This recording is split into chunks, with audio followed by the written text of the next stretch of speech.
Hello guys, welcome back to the channel. तो आज हम बात करने जा रहे हैं सोर्सेस ऑफ फाइनेंस के पार्ट 3 के बारे में, जिसमें हम इंटरनेशनल फाइनेंस के बारे में बात करेंगे। वीडियो को शुरू करने से पहले आपसे एक रिक्वेस्ट है, प्लीज़ चैनल को सब्सक्राइब कर दो और बिना सब्सक्राइब करे तो यार बंद मत करना प्लीज़।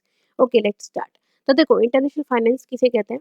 इंटरनेशनल फाइनेंस का मतलब होता है क्रॉस बॉर्डर फाइनेंशियल एक्टिविटीज़। जब हम अपने बिज़नेस को फंड ग्लोबली लेवल पे करते हैं, ठीक है? जब हम अपने बिज़नेस के फंड्स जो है फॉरेन कंट्री के किसी इंस्टीट्यूशन से लेते हैं तो उसको हम इंटरनेशनल फाइनेंस कहते हैं।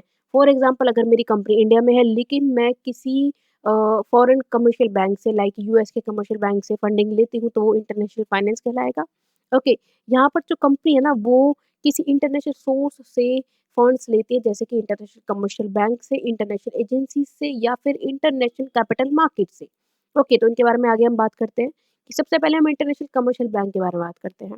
कि जो इंटरनेशनल कमर्शियल बैंक होता है ना, ये फाइनेंशियल सर्विसेज देता है अक्रॉस बॉर्डर्स, मतलब दूसरे देशों में, ताकि हम फंड्स को ग्लोबली एक्सेस दे सकें, ताकि हम फंड्स का जो है वर्ल्ड वाइड इस्तेमाल कर सकें, ठीक है? सिर्फ अपनी कंट्री तक ही सीमित ना रखें। देखो, इनका एक सबसे बड़ा एडवांटेज क्या होता है, सपोज इंडिया में किसी को फंडिंग चाहिए ही नहीं, सपोज करो आप, हालांकि ऐसा हो नहीं सकता बट स्टिल, ठीक है? तो हम क्या करेंगे उस सरप्लस फंड का, तो हम क्या करेंगे, दूसरे देशों में भी तो जरूरत हो सकती है ना लोगों को, तो हम वहां उसे इन्वेस्ट करेंगे, ठीक है? यहाँ पर ट्रेड फाइनेंस कितने तरीके के होते हैं, यहाँ पर लेटर ऑफ क्रेडिट होता है या इम्पोर्ट एक्सपोर्ट फाइनेंसिंग भी होता है। फिर आता है हमारा एक्सटर्नल कमर्शियल बोरोइंग, जिसे हम ईसीबी कहते हैं। ईसीबी में होता क्या है कि यहाँ पर जो बिजनेस होता है ना वो लोन ऑफर करते हैं। यहाँ पे बिजनेस को लोन ऑफर किए जाते हैं, किससे? फॉरेन सोर्सेज से। फिर यहाँ पर फॉरेन करेंसी लोन्स होते हैं, जो कि इंटरनेशनल ऑपरेशन, जो बिजनेस जो हमारा इंटरनेशनल ऑपरेशंस कर रहा है, एक से ज्यादा देशों में व्यापार कर रहा है, उसको मदद करते हैं। फिर आता है इन्वेस्टमेंट बैंकिंग सिस्टम, जो कि मर्जर्स और एक्विजिशंस के थ्रू और आईपीओस के थ्रू जो है मदद करता है। कई बार होता है ना कि फॉरेन की कंपनी इंडिया की कंपनी से मर्जर कर लेते हैं। यहाँ का अभी का रीसेंट का स्पेशल आपको मैं बताती हूँ। स्टारलिंक ने एयरटेल और जियो दोनों से जो है कुछ डील करी है। अब उसको वो मर्जर बनेगा, एक्विजिशन बनेगा, वो हम अभी जो है श्योर नहीं है। एक्विजिशन के बारे में हम बात करते हैं, मर्जर के बारे में, कि रिसेंटली जियो सिनेमा और हॉटस्टार दोनों ने मर्जर किया है, ठीक है? तो ये इस सब में इंक्लूड होता है। फिर इसके एग्जांपल भी है इंटरनेशनल कमर्शियल बैंक। कौन-कौन से इंटरनेशनल कमर्शियल बैंक जो है इस तरीके की सर्विसेज प्रोवाइड करवाते हैं? अपना एचएसबीसी हो गया, सिटी बैंक हो गया, जेपी मॉर्गन चेस बैंक हो गया और स्टैंडर्ड चार्टर्ड बैंक हो गया। ओके, ये अलग-अलग कंट्रीज के बैंक है जो कि इस तरीके की एक्टिविटीज को हेल्प करते हैं, सपोर्ट करते हैं। फिर अगला हमारा आता है इंटरनेशनल एजेंसीज। कौन-कौन से इंटरनेशनल एजेंसीज होती हैं जो कि इन सब चीज़ों को सपोर्ट करती हैं? सबसे पहले इंटरनेशनल एजेंसीज होती क्या है? ये एजेंसीज फाइनेंशियल सपोर्ट प्रोवाइड करवाते हैं बिजनेस को इकोनॉमिक डेवलपमेंट के लिए। अब देखो, अगर मैंने ये suppose I am a company and, ठीक है, और मैंने किसी फॉरेन के बैंक से लोन लिया है, तो एक तरीके से उनका तो इकोनॉमिक डेवलपमेंट ही हो रहा है ना। उनको जो है मैं पेमेंट करूंगी और उनके पास जो है हमारी करेंसी जाएगी। सो इट इज़ ऑर्डर, बहुत बड़ा सर्कल है ये, ठीक है? तो सबसे पहले हमारा इंटरनेशनल एजेंसी कौन सी आती है? वर्ल्ड बैंक, जो कि लॉन्ग टर्म प्रोजेक्ट के लिए आपको फाइनेंस करती है और डेवलपमेंट के लिए आपको लोन्स ग्रांट करती है। वर्ल्ड बैंक से कंट्रीज़ भी लोन लेती है, कंपनीज़ की तो बहुत दूर की बात है। फिर आता है आईएमएफ, जिसे हम इंटरनेशनल मॉनेटरी फंड के नाम से जानते हैं। ये शॉर्ट टर्म फाइनेंशियल असिस्टेंस देती है ताकि आप अपनी इकोनॉमी को कुछ समय के लिए स्टेबल रख सको। फिर आता है आईएफसी, इंटरनेशनल फाइनेंशियल कॉर्पोरेशन, जो कि आपके प्राइवेट सेक्टर इन्वेस्टमेंट के थ्रू और आपको बिजनेस ग्रोथ को सपोर्ट करती है।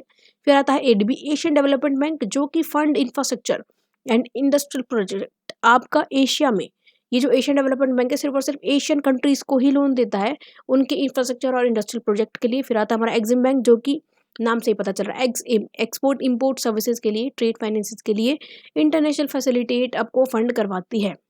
फिर हम कुछ इंटरनेशनल कैपिटल मार्केट के बारे में बात कर लेते हैं। जैसे कि हमारे यहाँ पे प्राइमरी सेकेंडरी मार्केट होती है, ऐसे वहाँ पे भी मार्केट्स होती है। वहाँ की सबसे पहली मार्केट के बारे में जिसके हम बारे में बात करने जा रहे हैं वो अमेरिकन डिपॉजिटरी रिसिप्ट, जिसे हम एडीआर्स भी कहते हैं। जो एडीआर्स है, ये फाइनेंशियल इंस्ट्रूमेंट होते हैं जो कि फॉरेन कंपनी को बिना कैपिटल रेज करे यूएस स्टॉक मार्केट में इन्वेस्ट करने का ऑप्शन देती हैं, अपॉर्चुनिटी देती है, ठीक है? अब इनमें होता क्या है, इनके की फीचर्स क्या होता है, यूएस बैंक के द्वारा ये इशू की जाती है। इसमें जो फॉरेन कंपनी के जो शेयर्स होते हैं वो हमारे यूएस में ट्रेड होते हैं। ओके, फिर कैपिटल रेजिंग में भी ये मदद करती है। यहाँ पर बिजनेस किसको अट्रैक्ट करता है? Help business attract American investor, ताकि हमारी कंपनी की तरफ हम अमेरिकन इन्वेस्टर्स का ध्यान खींच सके। ओके, अगर हम एडीआर्स में इन्वेस्ट करने जा रहे हैं, ठीक है, हम अपनी कंपनी को एडीआर्स में यूएस मार्केट में लिस्ट कर दें, तो वहाँ पे कौन इन्वेस्ट करेगा? या इंडिया की मार्केट है तो इंडियंस इन्वेस्ट करेंगे, यूएस की मार्केट में हम जा रहे हैं तो यूएस वाले, अमेरिकन वाले तो इन्वेस्ट करेंगे ना। तो इम्प्रूव, फिर अगला पॉइंट आता है इम्प्रूव ग्लोबल रीच। यहाँ से क्या होता है, रीच बहुत बड़ी हो जाती है। हम अपनी डोमेस्टिक मार्केट को छोड़ रहे हैं, ठीक है, छोड़ रहे हैं मतलब है, लेकिन फिलहाल अपना ध्यान उसकी तरफ लगा रहे हैं कि हम एक्सपेंशन करें, एक ही जगह तक सीमित ना रहें। ओके, फिर आता है डिनोमिनेटेड इन यूएस डॉलर। यहाँ पे जो इन्वेस्टमेंट है ना वो सिंप्लीफाई है यूएस इन्वेस्टर के लिए। क्यों? क्योंकि यूएस डॉलर ही वहाँ पर चलता है, यूएस डॉलर वहाँ पर डिनोमिनेट करता है अदर चीज़ों को। फिर लिस्टेड ऑन यूएस एक्सचेंज, जो ये एरियाज होते हैं यूएस एक्सचेंज पर लिस्टेड होते हैं, और कुछ का नाम है NYSE, NASDAQ and OTC markets. फिर अगला हमारा आता है ग्लोबल डिपॉजिटरी रिसिप्ट। जीडीआर्स भी जो होते हैं हमारे फाइनेंशियल इंस्ट्रूमेंट होते हैं जो कि कंपनीज को कैपिटल रेज करने में हेल्प करते हैं इंटरनेशनल मार्केट से। इनके की फीचर्स क्या है? ये कैपिटल रेज करने में हेल्प करती है ताकि हम ग्लोबल इन्वेस्टर्स को अपनी कंपनी की तरफ अट्रैक्ट कर पाएँ। फिर ये मल्टीपल करेंसीज़ में ट्रेड करते हैं। देखो, जो एडीआर था वो सिर्फ़ और सिर्फ़ यूएस करेंसी में ट्रेड करता था, लेकिन यहाँ पर हमारे पास मल्टीपल करेंसी का ऑप्शन है। हम चाहे तो यूएसडी और यूरो दोनों में डील कर सकते हैं। फिर ये फॉरेन एक्सचेंज में लिस्ट होते हैं। ये लंदन स्टॉक एक्सचेंज में भी ट्रेड होते हैं और लक्ज़मबर्ग एक्सचेंज में भी ट्रेड होते हैं। यहाँ पर जो ग्लोबल प्रेज़ेंस है ना वो ज़्यादा है, एनहांस है, क्योंकि यहाँ पर इन्वेस्टर की रीच बहुत ज़्यादा है, डोमेस्टिक मार्केट से काफ़ी ज़्यादा है। एडीआर्स में भी सिर्फ अमेरिका की थी, लेकिन यहाँ पर आपके पास यूएसडी भी है, यूरो भी है और ग्लोबल रीच भी है, ठीक है। देखो वो 2 अलग-अलग मार्केट में भी ट्रेड कर रहा है। Okay, so thank you so much guys, please subscribe the channel, also comment down करके बताइएगा ज़रूर आपको कोई डाउट तो नहीं है या फिर आप कोई एक स्पेसिफिक टॉपिक समझना चाहते हैं।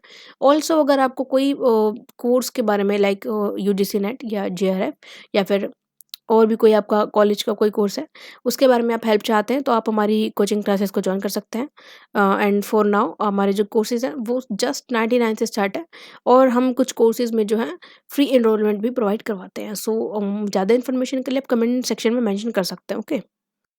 Hello guys, welcome back to the channel.